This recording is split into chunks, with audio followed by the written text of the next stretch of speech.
أعوذ بالله من الشيطان الرجيم بسم الله الرحمن الرحيم وتعريف الموصول بل تحقیق ذکر کئی پر تعریف دا موصول کے چے ان الذین کے الذین دے الذین دا موصول دے تاسوئی دا موصول چے کم دے پر تعریف کے پشان دا لام وی او لام پر صدور قسم دے نپتہ لگی دا موصول پر صدور قسم شو دلتا مراد دا موصول نسوی نو دے فرمی دو احتمال پکی دی یا تینا عہد واغستیش او یا تینا استغراق واغستیش و استغراق نا بدے تعبیر پا جنسیت سرکی او مسئلہ انداوی چه کمزه کلام راشی نو اول بداغینا اغستیشی عہد کلام پا عہد حملیگی جو بدے بے حمل کے او چه پا عہد نا حملیگی نبیا با نورو تلاشی نو اول احتمال دارے چه دا حمل کا پا عہد بانے ان اللذین اغا معهود کافران کم چه دا اللہ پا علم کی ازالی بدبخت دی دا ایمان نصیبه نشتا دا ابو جہل دے او دا چه کم دے عطبہ و شیبه دی او یا دا یهود و مولیان دی عہدی شو وین که بالفرض عہد بانے حمل نکی نو بیا چه ویو عہد ذہنی باندی نشو حمل ولے زکه چې عهد ذهنی کې خو معهود کسان وي الله د کافرانو قباحت ذکر کوي او دا نه چې د چند قباحت ذکر کوي همدارنګه په جنس هم نشي حملولی ځکه جنس خو ماهیت وي دلته الله افراد قباحت ذکر کوي د افرادو ځکه دا موصوف دی په کفر باندې او کفر باندې اتصاب د افرادو راځي د ماهیت نه راځي نو چې هر کله قباحت ذکر کوي او دا موصوف په کفر دی نو معلومیږي چې افراد دی نو استغراق باندې به حمل کوي بیا چې استغراق باندې حمل شي تمام کافران نو اشکال پیدا شي چې تمام کافران څنګه حمله دي نو بعضو به ایمان راوړی دی دا غي به جواب کوي وتعريف الموصول موصول چې کوم معرب دی اما للعهد یا خدا حمل دی په عهد باندې والمراد به او مراد په دې سره به ناس کسان دی باعیانهم معین کسان دی دا چند معین کسان دی اقا مراد دی چې دوی ازلی بدبخت دی او لا یؤمنون کړي هغه کې څوک کا ابو لهب دی ابو جهل دی ولید ابن مغیره دی احبار الیهود یهودیان مولیان دا ډیر کسانو اختصار دا پاره د صرف ذکر کو احبار یهود او د جنس یا دویم دار چې دا د پاره د استغراق شي منګو استغراق ته ذکر راستلی شي چې روس نو مسله د افراد او د موصوف په کفر دی او موصوف په کفر باندې افراد وي نو جنس مراد دی ته استغراق مراد دی نو ان الذين مطلق کافران عامد من صمم على الكفر چاگا امی اصرار کی پدی کفر پا کفر باندی دائم پاتی دی وغیرهم او اغیتا ام شامل دی چی بیروست دوی اسلام را وڑی دی زکر صورت بقرہ خدا اول دا ہجرت کے نازل شوی دا اول دا ہجرت کے تمام مکہ چی کم دی دا کافرانو او رست پاکی بے چند مسلمان کی دا انتر دی چی اتم کل باری غنڈ مکہ مسلمانان شول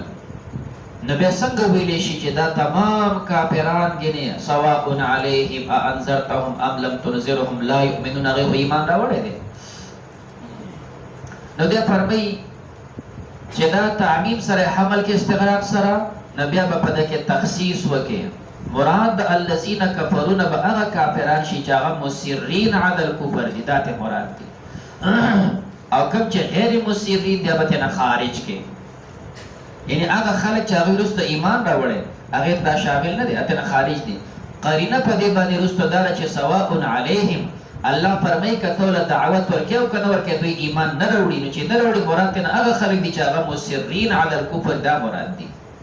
او کوم چې غیر مصرین دي هغه په دې قرینه سره چې سواء هغه ته مراد نه دي نو اول الذي خدا تعمیم شو شامل دی من صمم علی الکفر مصر د کفر او غیرهم بیا بخص عنهم د دین خاص ول غیر المصرین مراد د خصنا اخراج دی ځکه خص کا په خپل معنا سره والی به معنا نه سی کیږي خپل معنا خدا چې دین خاص شوی دی غیر مصرین هغه خلک چې په کفر نه دي هغه دین چې کوم دی خاص ول او دغه خاص مراد شول او دغه خدا غیر مصرین مراد نه دی بلکې دغه مصرین مراد دي کوم چې دایم دی په کفر هغه مراد دي نزدکه موږ وی دلته د خص نه مراد اخراج دی. نو اخرج عنهم د دې نه خارج شو غیر مصرین، کوم چې وروسته ایمان راوړی هغه ترې نه ووتل، او کوم چې ایمان نه دی راوړی هغه پاتې شول پکې. دا غیر مصرین ته نه ولې خاص شوي دي؟ بما اسندا، په دې وجه باندې چې وروسته دوی ته کوم اسناد کړی شوی دی هغې نه پته لګي چې دلته صرف مصرین مراد دی. بما اسندا هغه چې اسناد کړی شوی دی دوی ته د کفر، بما اسندا چې کوم دلته اسناد کړی شوی دی دلته کې نور ټکي پاتې راګرځي شي اسندا الی دا پکې نشته. دلته دغه چې کوم د اسناد کړی شوی دی نو په دې وجه باندې هغه ترې نه خاص کړی شول. دا خو د موصول خبره وه. وړاندې ذکر کوي ان الذین کفروا، د کفر مسله ذکر کوي. نو الکفر لغتا دا کفر چې کوم دی وړاندې دی فرمایي و اصله کفاره، دا لغت پرېږده وه. نو الکفر اصله کفاره، دا کفر اصل دا راوتی د کفاره نه دی، او د کفاره څه معنی ده؟ بالفتحه هو ستر، دا پټوالی ته ویلی شي. نو کفر راوتی د کفاره نه دی، او د کفاره خپله معنا ده پټوالی. او هر کله چې معنا و د پټوالي وګوره د هغې مختلف ځایونه د استعمال درته راښیي. ومنه قیل للزارع واللیل، زمیندار تم کافر وی، واللیل شپې تم کافر وی. دارنګې ولیک امام ثمره کوم چې خوشه وږې د میوې دی هغې ته کافور وی، ځکه دا غوڼ پټونکي دي. نو کفر دا اصل کې د کفره نه دی، کفره ستر ته ویلی شي. نو زمیندار ته کافر وی ځکه لانه یستر البذر، دا تخم پټوي په ځمکه کې. زمیندار کافر دی ځکه چې د تخم پټوي، دا کفره نه راوتی دی. او لیل شپې ته هم کافر وی ځکه دا چې کوم د یستر بظلمته، د خپل تورتموالي سره هر څه پټ کي. ولیک امام ثمره او دارنګې ویلی شي هغه چې کوم د وږي دپاره کومه خوشۍ، مثال د کجوري چې کوم وږی دی نو مخکې هغه خوشه راویستلی شي، دغه خوشې ته کیمام وایي ځکه دا پټونکي ده د هغه دانو دپاره. نو دا خو یې درې استعمال رال. نو پته ولګېده چې کفر دا راوتی د کفره نه دی، او کفره ستر ته وي، لکه درې استعمال یې تا ته وکړو. اوس راشه کفر لغت کې څه ته ویلی شي؟ ستر النعمتې. لغت کې چې کوم د پټوالي ته ویلی شي، تا ته لغوي استعمالات وښول. کفر ستر، نو کفر هم ویلی شي ستر النعمتې، نعمت پټول. و اصله کفره. اوس اصطلاح د شرع کې څه ته ویلی شي؟ بشرع انکار ما علم بضرورت مجء الرسول صلی الله علیه وسلم به. امام غزالی رحمه الله یو تعریف کړی دی، او دویم تعریف دلته قاضي بیضاوي بل اختیار کړی دی. امام غزالی چې کوم دی د کفر تعریف کوي چې شرع کې څه ته ویلی شي؟ تکذیب الرسول صلی الله علیه وسلم فیما علم مجئه. کفر ویلی شي تکذیب الرسول ته فیما علم مجئه. د دویم تعریف ذکر کوي چې انکار ما علم بالضرورت مجئه، د انکار ذکر کوي. هغه تعریف د امام غزالی د پرېږدي په هغه باندې لږه شوبه ده. شوبه دا ده چې ایمان تصدیق الرسول صلی الله علیه وسلم، او کفر شو چې کوم د تکذیب الرسول صلی الله علیه وسلم. اوس یو سړی داسې دی چې هغه نه تصدیق کوي او نه تکذیب کوي، چپ پاتې شو، خاموش پاتې شو. نو دی خو نه مؤمن شو ځکه تصدیق یې نشته، او نه کافر دی ځکه تکذیب هم نه کوي. نو دلته واسطه پیدا کېدله د تعریف د امام غزالی نه. نو دی ولګېد هغه تعریف یې پرېښود او دی یې راواغستو، اگر چې موږ به جواب کوو. نو د دا تعریف راواغستو چې انکار ما علم. په دې باندې هم بعضې حضراتو لکه سیالکوټي پکې ورکوټې قصې کړي او په زور یې روغ شی پیچیده کړی دی. اسانه خبرداره چې انکار خپله معنا ده جهل. نو معنا دا شوله چې کوم دی چې کفر څه ته ویلی شي؟ انکار معنا جهود ما علم بضروره. انکار کول دي، جهد کول دي د هغه نه چې کوم معلوم بضروري د هغه نه انکار وکړي. نو جهود ما علم، انکار نه مراد جهد مراد دی. کله چې انکار معنا وجهد نو ښکاره ده چې څنګه اعتراض په هغه تعریف او هغه اعتراض په دین دی. امام غزالی تعریف ذکر کوي چې تکذیب الرسول تکذیب النبی صلی الله علیه وسلم. نو کوم سره چې تصدیق کوي د پیغمبر دا مؤمن، کوم سره چې تکذیب کوي دا کافر، چې نه تصدیق کوي او نه تکذیب کوي. نو دا مینس کې واسطه شولا نه موږ دې تب کې دي دته به داسې وایي تصدیق النبی صلی الله علیه وسلم دا ایمان، انکار او جهود دی، جهود النبی نو انکار د پیغمبر نه داغه د تعلیم نه دا کفر. اوس یو سړی دی چې نه تصدیق کوي او نه انکار کوي نو دته خاموشي مسله رااله، نو دا واسطه په دې کې پیدا کیږي. نو په دوانو باندې اعتراض د دوانو حیثیت یو شان دی، ته نه جواب کولای شي چې هر کله ایمان عبارت او تصدیق النبی نه، نو چې کوم سړی جهود کوي انکار کوي د تصدیق نه دی کافر، څوک تکذیب کوي نو دی کافر، او دا چې کوم خاموش پاتې شوی دی نو دا کافر دی. وجه دا ده چې د سره عارض منع نشته، قادر په اقرار دی او دی بیا چې کوم تصدیق نه کوي نو دا د تصدیق نه رستو کېدل دا په شان د انکار دی، دا په شان د تکذیب دی، نو دا په کفر کې حساب دی. لہذا ایمان عبارت دی د تصدیق نه، نو کفر به عبارت شي د عدم تصدیق نه. خو دغه عدم تصدیق نه تعبیر کولی شي په جهود سره یا په تکذیب سره. نو عدم تصدیق نه کول کته به انکار کوي او که خاموش پاتې کېږي دا د کفر نه خبره. نو انکار دی چې کله شریعت کې ما علم بالضروره چې کوم معلوم بالضروره مجبور رسول صلی الله علیه وسلم به، دا شو تعریف د پاره د کفر. انما عد سے اعتراض ته کوي، اعتراض دا واردېږي ستاسو د شریعت مسله ده. یو سړی چې کوم دی غیار واچي، یو سړی زنار واچي، تاسو ته کافر وایي، او سره دې نه چې دا تعریف د کفر خو به صادق نه دی. تعریف د کفر خدا انکار او ما علم هغه انکار نه دی کړی. غیار بداسي و چې اسلامي ملکونو کې به غیر مسلم اوسېدل.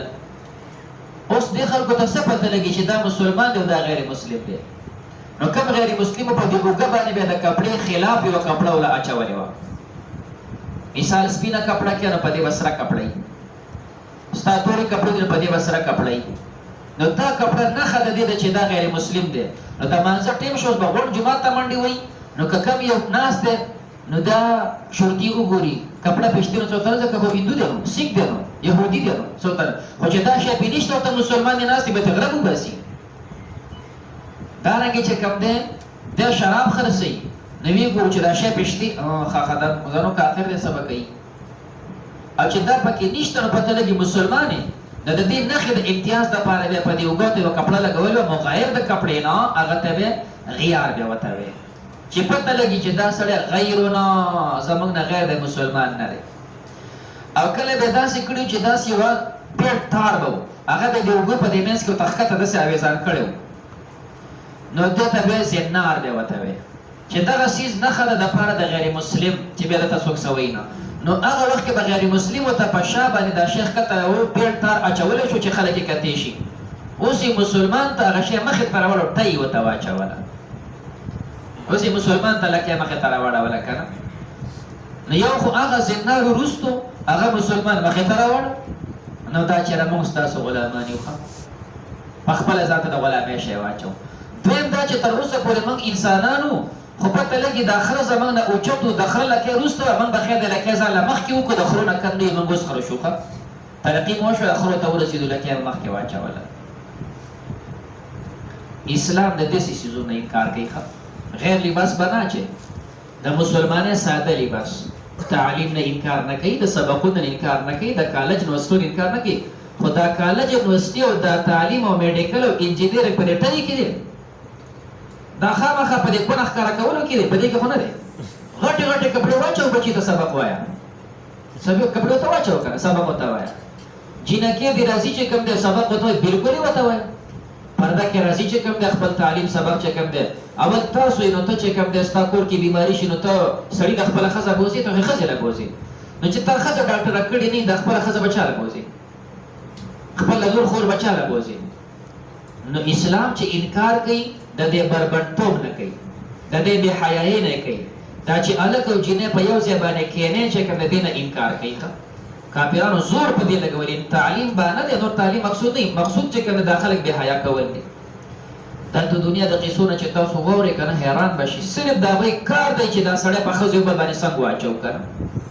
اوس ته ووایه چې په یو ځای کې زه د تاسو مخلوط تعلیم شروع کړم، خو زه مخکې د هلکانې وروسته د جنکۍ، زه چې زه ستاسو مو سره ومنله. دوی داسې کوي وایي نه، په دې بینچ به یو هلک کښېني یو به جینۍ کښېني.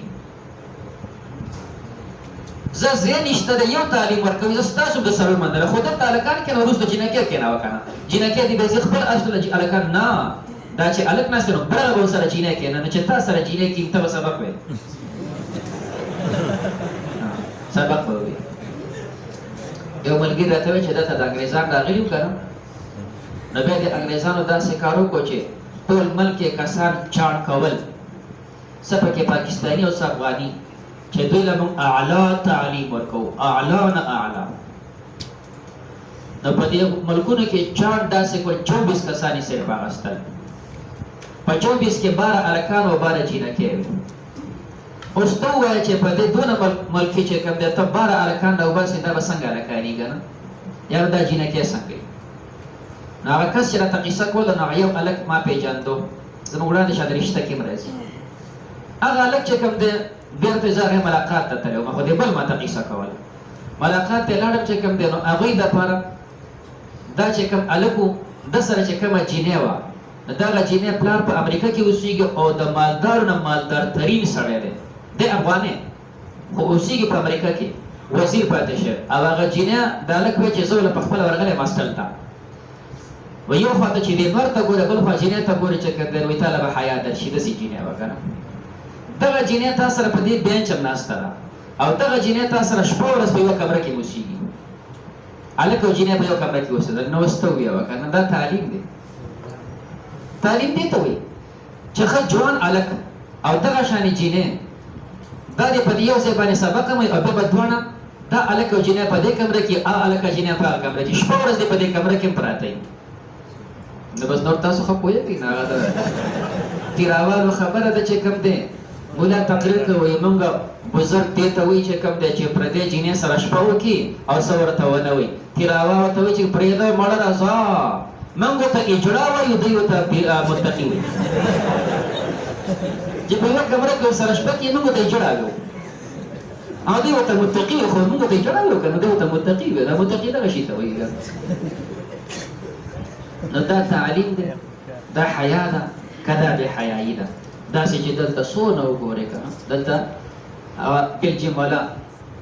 هسپتال جوړ کړی و چې کوم دی نو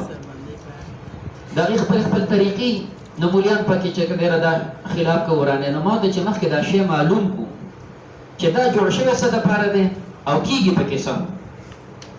که څه ورانې پکې د خلاف وکړو، او چې ورانې پکې دي نو څنګه خلاف کېده چا. هغوی هسپتال جوړ کړو، پکې 2 انګریزانې وي او نور د دې ملک ډاکټرانې او د دې نرسانې واغستې. موږ چې معلومات وکړو نو هغه انګریزانې چې وي نو هغوی د مسلمانانو د حیا دپاره، مسلمانانو دپاره هغه به چې ساه راته نو مکمل به غټ څیز واچو، صرف مخ به ښکاره و او دونه به لاس ښکاره و، نور به غټه جوبه اچلې وه او صرف په خپله کرسۍ به ناسته وه. او نورې چې لاندې څومره ډاکټرانې وي، څومره نرسانې وي، هغه تمامې د دې ځای پاکستاني جینکۍ. خو یوه جینۍ پکې هم داسې نه وه چې هغه روپټه په سر کوله، یوه جینۍ پکې داسې نه وه چې د هغه د ګینې د دې نه نستوڼی زیات وي، نورې غونډې ته بربنډې.